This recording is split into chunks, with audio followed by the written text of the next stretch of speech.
As one Crookshank, your one and only Move Swiftly speaker, checking in for a daily Move Swiftly thought, giving you a perspective on teamwork you will not get anywhere else.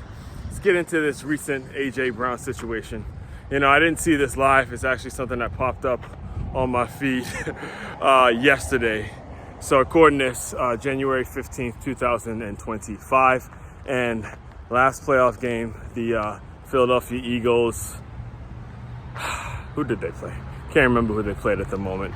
Just did 10 miles by the way, guys.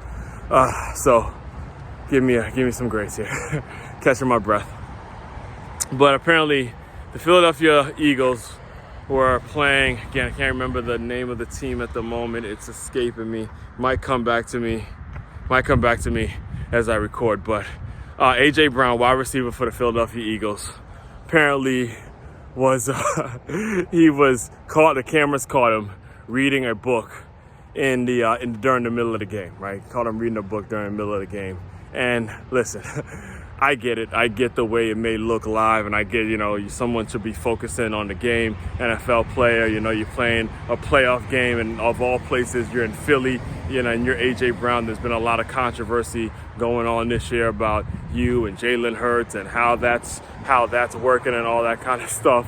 So I get the initial knee-jerk reaction in terms of, hey, what the hell is he doing reading a book in the middle of a game? But as I sat and thought about it for a little bit, I kind of came to the conclusion that I love it, man. I absolutely love it. I absolutely love the message it sends to young athletes, young football players who are looking at that. And you got to understand, a couple of things you got to understand. First thing is, when you're playing football at that level, you're not playing for coaches.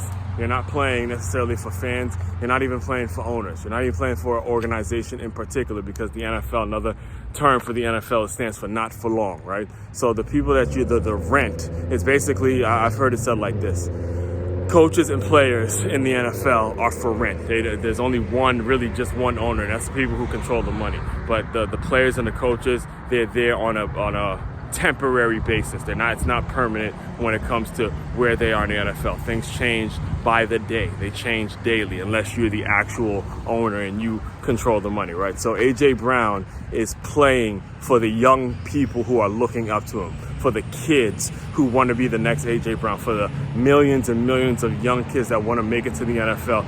That's who he's playing for. So when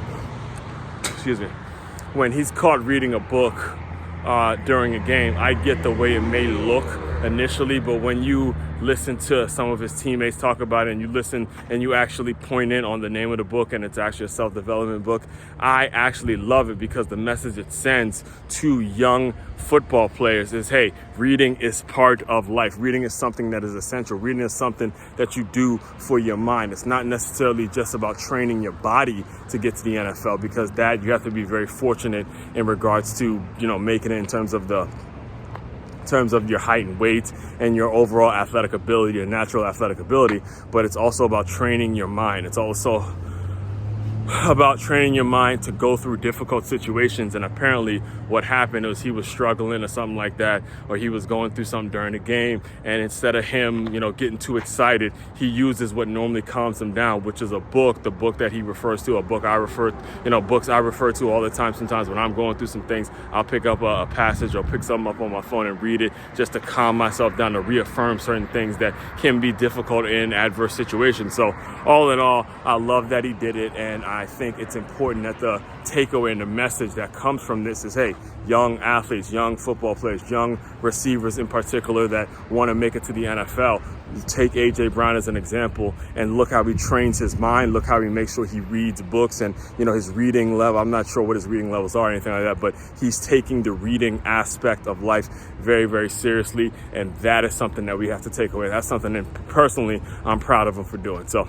all that being said, I'll dive more into this in about an hour or so, tackling turnover with teamwork. We're going to be diving into the Mike Vrabel hire, but peeling from it the importance of, the interview process happening younger and younger and younger and younger, and making sure the people that you bring into your culture are the right fit, and you have a system that is going to make it so people are coming back, the right people are coming back. But we'll dive more into that in a second, in about an hour or so. Again, do this Monday through Friday, live streams Monday through Friday now. Main website to check out to dive deeper into all my work. It's makeyourmove.com. That's MakeYamove.com. One-stop shop for your teamwork and your self-development needs. As one Crookshank, your one and only Move Swiftly speaker. Check it out. You guys continue to move swiftly. We will talk more soon.